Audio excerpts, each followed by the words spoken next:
EWTN. Well, the CEO of Target, one of the largest retailers in the U.S., is sounding the alarm on tariffs. In an interview, Cornell said that his company relies heavily on Mexican produce products such as strawberries, bananas, and avocados during the winter months. Those are categories where it will try to protect pricing, but the consumer will likely see price increases over the next couple of days. If there is a 25% tariff, those prices will go up.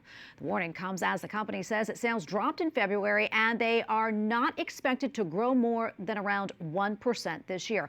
On top of that, Target adds that, quote, tariff uncertainty will impact profit this quarter. The news comes after Walmart, America's largest retailer, recently warned that 2025 would be a rocky year. And joining us now is Mark Hamrick, Senior Economic Analyst at Bankrate. Mark, great to be with you today. First, what products could we see an impact the most by these tariffs? Well, I think we'll see more products than not that are coming into the United States affected by this. President Trump negotiated a North American free trade agreement during his first term, and now he's essentially broken those promises in that agreement. And of course, the Canadians and Mexicans are wondering why that's happening. But to your question, it will be a wide range of things, and it will be the grocery store. It will be trying to buy an automobile. It would be at the hardware store, consumer electronics, a wide range of things. And as we're hearing from retail industry executives, these price hikes are coming soon. It's not going to be a long lag on everything. The cost of building a new home in the United States could rise by 5%. That translates to $22,000. If you're using a mortgage to pay for that, that translates to extra payments in the course of a year of $3,000.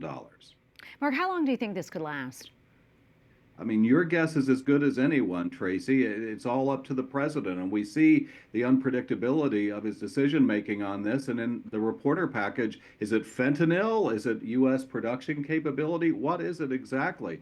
The Canadian Prime Minister said we have ramped up our response on the drugs, and yet, here we are today. So I wish that I could give you a firm answer. I think that people have been hoping for the best, but bracing for the worst. And obviously, U.S. consumers, through consumer sentiment measures, are quite downbeat on these prospects because the number one economic issue in the presidential campaign was inflation, which this threatens to inflame. Yeah, and China and America are two of the biggest economies in the world. I want to touch on this, and now we're in a trade war.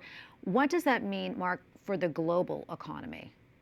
Well, we see de-globalization, and we see the U.S. essentially backing away from its engagement in international activities of all kinds.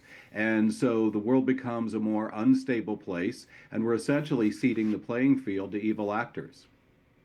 Let me ask you this, Mark. How do you think, obviously you're mentioning prices going up for families, overall, how is this going to affect their bottom line? Well, we risk a recession. We risk slower growth. A contraction is the opposite of economic expansion. In other words, we see negative growth. And we risk higher inflation. And so it could be a stagflation situation. And we'll probably see rising unemployment. All right. So we're going to prepare for the worst, hopefully expect the best. Thank you so much, Mark. Appreciate it. Thank you.